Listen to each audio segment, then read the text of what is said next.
নমস্কার বন্ধুরা, আপনারা সবাই কেমন আছেন? আশা করি ভালো আছেন। আমিও ভালো আছি। তো আজকে আমি তেলাপিয়া মাছের ঝাল বানাবো সর্ষে বাটা দিয়ে।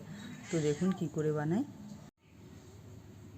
কড়াই গরম হয়ে গেছে, তো কড়াইয়ে মাছগুলো ছেড়ে দেবো। এবার আমি আগেই মাছগুলো নুন হলুদ মাখিয়ে রেখেছিলাম।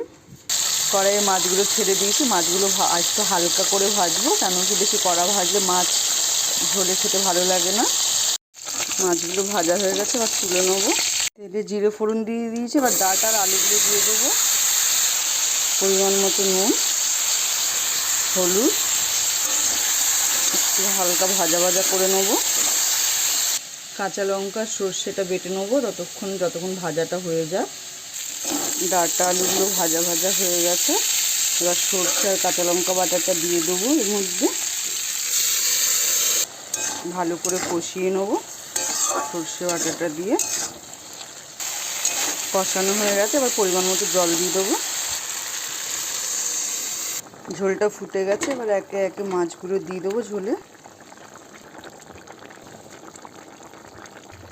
তো এই দেখুন বন্ধুরা, কত সহজেই সর্ষে বাটা দিয়ে ডাঁটা আলু দিয়ে মাছের ঝোল হয়ে গেছে। তো আমার ভিডিওটা ভালো লাগলে লাইক কমেন্ট শেয়ার সাবস্ক্রাইব করে দেবে।